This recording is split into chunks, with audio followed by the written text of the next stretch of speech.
প্রিয় BA BSc এবং বিকমের second সেমিস্টারের ছাত্রছাত্রীরা, তোমাদের আগামীকাল পরিবেশবিদ্যার সাবজেক্টের এক্সাম রয়েছে। তো তোমাদের অলরেডি 5 নম্বরের গুরুত্বপূর্ণ প্রশ্ন এবং লাস্ট মিনিটের সাজেশান তোমাদের দিয়ে দেওয়া হয়েছে, 5 নম্বরের বাছাই করা প্রশ্ন এবং বেশ কিছু 5 নম্বরের গুরুত্বপূর্ণ 4টি প্রশ্নের উত্তর সহ আলোচনা করে দেওয়া হয়েছে এবং যার পিডিএফ তোমরা ফ্রি অফ কস্টে যারা চ্যানেলে রয়েছে তারা পেয়ে গেছো।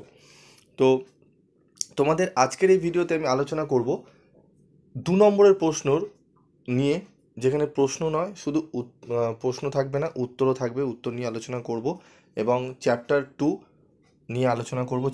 অধ্যায় 2 থেকে কোন কোন প্রশ্নগুলো তোমরা ভালো করে দেখবে সেটি নিয়ে বলবো। এবং অলরেডি আমার প্রথম অধ্যায় ইউনিট 1 থেকে আলোচনা করা হয়ে গেছে এবং তার পিডিএফ নোটস কীভাবে পাবে সেগুলো সেখানে বলা রয়েছে। তোমরা অবশ্যই সেই প্রশ্নগুলো দেখে নেবে। তো দেখো, দ্বিতীয় অধ্যায়, প্রথম প্রশ্ন, পরিবেশগত আইন বলতে কী বোঝো? পরিবেশগত আইন হলো জলের গুণমান, বায়ুর গুণমান, বিভিন্ন বন্যপ্রাণী এবং অন্যান্য পরিবেশগত কারণগুলির সাথে সম্পর্কিত আইন ও প্রতিবিধানগুলির একটি সংগ্রহ। পরিবেশের দীর্ঘমেয়াদী সুরক্ষা এবং পরিবেশের বিভিন্ন উপাদানগুলির মধ্যে ভারসাম্য রক্ষার উদ্দেশ্যে মানুষের কার্যাবলীকে নিয়ন্ত্রণ করার জন্য কিছু আইন বিধিবদ্ধ করা হয়, যা পরিবেশ আইন নামে পরিচিত। পরিবেশ আইনের দুটি প্রয়োজনীয়তা লেখো। পরিবেশ আইনের দুটি প্রয়োজনীয়তা হলো মানুষকে সুস্থভাবে বেঁচে থাকার অধিকার প্রদান, বাস্তুতন্ত্রের ভারসাম্য রক্ষা করা। দ্য এনভায়রনমেন্ট রুলস 1999 কি? The environment siting for industrial project rules 1999-এ শিল্প প্ল্যান্ট স্থাপনের ক্ষেত্রে যেগুলি এড়ানো উচিত, সাইট নির্বাচনের ক্ষেত্রে যেসব সতর্কতা অবলম্বন করা উচিত এবং শিল্প উন্নয়ন প্রকল্প বাস্তবায়নের সময় পরিবেশগত সুরক্ষার দিকগুলি বিবেচনা করা উচিত সে সম্পর্কে বিশদ বিধান নির্ধারণ করা হয়েছে। জাতীয় পরিবেশ আপিল কর্তৃপক্ষ আইন 1997 কি? জাতীয় পরিবেশ আপিল কর্তৃপক্ষ আইন 1997 বা national environmental appellate authority act 1997 তৈরি করা হয়েছিল সেই ক্ষেত্রগুলির সীমাবদ্ধতা সম্পর্কিত অ্যাপিলের শুনানির জন্য, যেখানে শিল্পের শ্রেণী পরিবেশ সুরক্ষা আইনের অধীনে কিছু সুরক্ষা ব্যবস্থা নির্ধারণ করা হয়েছে। বায়োমেডিক্যাল বর্জ্য বিধি 1998 কি? বায়োমেডিক্যাল বর্জ্য বলতে বোঝায় নিয়মের তালিকাভুক্ত বিভাগগুলি সহ মানুষ বা প্রাণীর রোগ নির্ণয়, চিকিৎসা বা টিকাদান সম্পর্কিত গবেষণা কার্যক্রম বা জৈবিক বর্জ্য উপাদান বা পরীক্ষার সময় উৎপন্ন জিনিস। বায়োমেডিক্যাল বর্জ্য ব্যবস্থাপনা এবং পরিচালনা বিধি 1998 হাসপাতালে বর্জ্য পরিচালনার প্রক্রিয়াকে সহজ করে, যেমন নিষ্পত্তি, সংগ্রহ এবং বাছাই। ভারতের জলবায়ু প্রতিশ্রুতি সংক্রান্ত তোমার প্যারিস চুক্তির ফলাফল কী ছিল? ইউরোপীয় ইউনিয়ন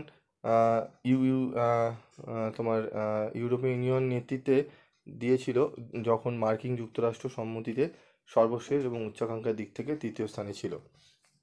প্যারিস চুক্তির উচ্চাকাঙ্ক্ষা বিভাগে কোন কোন দেশ ছিল? উচ্চাকাঙ্ক্ষা বিভাগে ইউরোপীয় ইউনিয়নের পরে চীন, দক্ষিণ Africa, Bharat, Australia, Brazil, Russia, মার্কিন যুক্তরাষ্ট্র এবং সৌদি আরব রয়েছে। প্যারিস চুক্তির কমপ্লায়েন্স ক্যাটাগরিতে কারা নেতৃত্ব দেয়?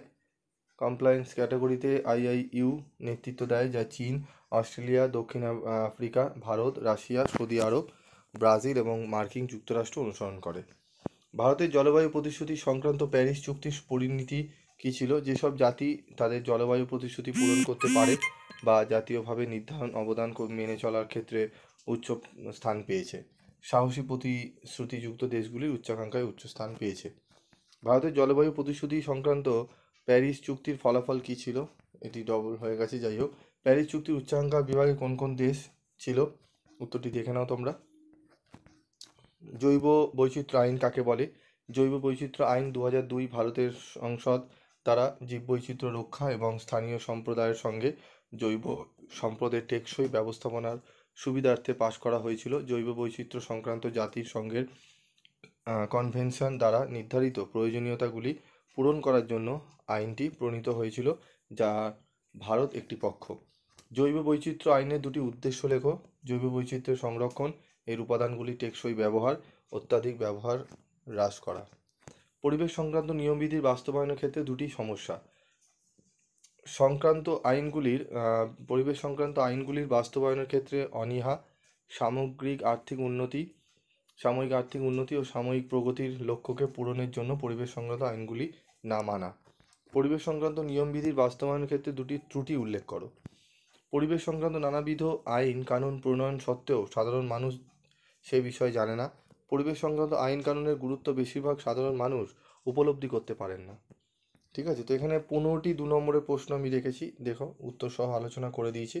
এই প্রশ্নগুলো ভালো করে তোমরা দেখে রেখো, কিছু জায়গায় একটু স্পেলিং এরর রয়েছে, সেগুলো আমি তোমাদের ডিকটেট করে দিলাম, সেগুলো একটু শুনে নেবে ভালো করে, তাহলে তোমাদের সুবিধা হবে। এই 15টি প্রশ্ন খুব ভালো করে করবে এবং তোমাদের মক টেস্ট পেপার আমি দেবো, মক টেস্ট পেপারটা ভালো করে প্র্যাকটিস করে যাবে।